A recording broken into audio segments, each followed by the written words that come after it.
दिखाया जाता है जहाँ पर जूइश लोगों का एक पवित्र प्रोग्राम चल रहा होता है जो कि इनके मंदिर में होता है। इसे लाइब्रेरी ऑफ सेरेपियम भी कहा जाता है। यहाँ पर हाइपीशिया का एक स्टूडेंट भी होता है जिसका नाम होता है ओरेस्टियस। ओरेस्टियस हाइपीशिया से बहुत प्यार करता है, वो भी एक जूइश है और यहाँ पर सबसे कहता है कि मैं अपनी जिंदगी में सबसे ज्यादा प्यार अपने म्यूजिक से करता हूँ और उससे ज्यादा प्यार करता हूँ मैं हाइपीशिया से, और वो अपने म्यूजिक के इंस्ट्रूमेंट को हाइपीशिया को देता है। हाइपीशिया सबके सामने उसे एक्सेप्ट कर लेती है। दरअसल उसने पहले भी हाइपीशिया को अपने प्यार का इजहार किया था, लेकिन उसके जवाब में हाइपीशिया ने कुछ भी नहीं कहा। डेविस भी यहाँ पर होता है जो देखकर बहुत दुखी हो जाता है कि वो हाइपीशिया से प्यार करता है जिसका इजहार वो कभी नहीं कर सकता। इसीलिए वो ईश्वर से प्रार्थना करता है कि हाइपीशिया कभी किसी की ना हो। अगले दिन क्लास में दिखाया जाता है जहाँ पर हाइपीशिया ओरेस्टियस को एक कपड़ा वापस लौटाती है, जिसका मतलब ये होता है कि उसने उसके प्यार की प्रपोजल को एक्सेप्ट नहीं किया बल्कि ठुकरा दिया है। इससे उसे बहुत ज्यादा गुस्सा आता है। वो यहाँ से बाहर जाने लगता है, लेकिन तभी एक प्रीस्ट सबको बाहर बुलाता है जहाँ पर सबको क्रिश्चियन के खिलाफ भड़काना शुरू कर देता है। वो कहता है कि वो हमारे देवताओं का मजाक उड़ाते हैं, हमें अपने से नीचा समझते हैं, इसीलिए हमें जंग का ऐलान करना होगा।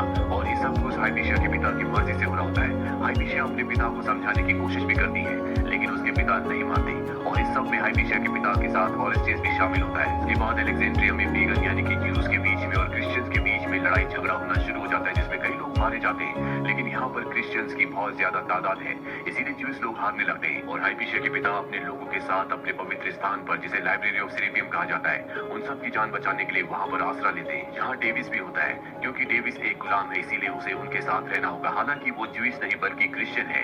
ये वही जगह है जहाँ पर हाइपीशिया पढ़ाती है। हालांकि डेविस यहाँ से बाहर जाना चाहता है, लेकिन हाइपीशिया उसे मना कर देती है। यहाँ पर डेविस के साथ साथ कुछ और क्रिश्चियन स्टूडेंट्स भी होते हैं और रात को जब वो इस जगह से भाग रहे होते हैं तो डेविस उन्हें देख लेता है, लेकिन वो किसी को कुछ नहीं बताता क्योंकि वो जानता है कि उनका यहाँ से निकल जाना ही अच्छा होगा।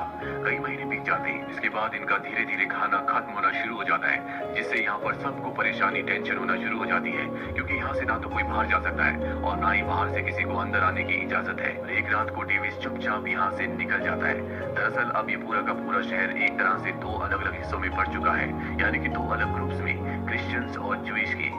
वही हमें हाइपीशिया को दिखाया जाता है जो उसी पवित्र जगह पर होती है जहाँ पर उसके सभी लोग उसके पिता के साथ फंसे हुए हैं। ऐसे माहौल में भी वो सिर्फ और सिर्फ विज्ञान के बारे में सोच रही होती है। वो सोचती है कि जब भी हम कोई चीज ऊपर फेंकते हैं या ऊपर से कोई भी चीज नीचे छोड़ी जाती है तो जमीन पर क्यों गिरती है, जबकि तारे आसमान में है, वो जमीन पर यानी कि धरती पर क्यों नहीं गिरते। और हाइपीशिया के मन में पहली बार ये बात आती है कि शायद सारे प्लैनेट्स और सूरज पृथ्वी के चारों तरफ नहीं घूमते, बल्कि जितने भी प्लैनेट्स हैं वो सब के सब सूरज के चारों तरफ चक्कर लगाते हैं। इसी तरह से यहाँ पर इन्हें कुछ और महीने बीत जाते हैं, जिसके बाद रोमन एम्परर्स इन सबको माफ कर देते, कहते हैं कि तुम बाहर आ सकते हो। दरअसल उनकी नजरों में ये गुनहगार है क्योंकि इन्होंने जंग का आगाज किया था और अब ये सब के सब वहां से बाहर आ जाते हैं, लेकिन इनकी किसी भी चीज पर इनका कोई अधिकार नहीं होगा। इसीलिए हाइपीशिया और उसके लोग यहाँ से अपनी जरूरी चीजों को और अपने ग्रंथों को लेकर निकल जाते हैं, जिसके बाद क्रिश्चियंस लोग इस जगह पर जो इनकी पवित्र जगह है वहां पर आते हैं, जिनमें डेविस भी होता है, और इनके देवताओं की मूर्तियों को तोड़ देते हैं। वही हाइपीशिया को दिखाया जाता है जो बहुत ज्यादा दुखी होती है क्योंकि उसके पिता की मृत्यु हो चुकी है।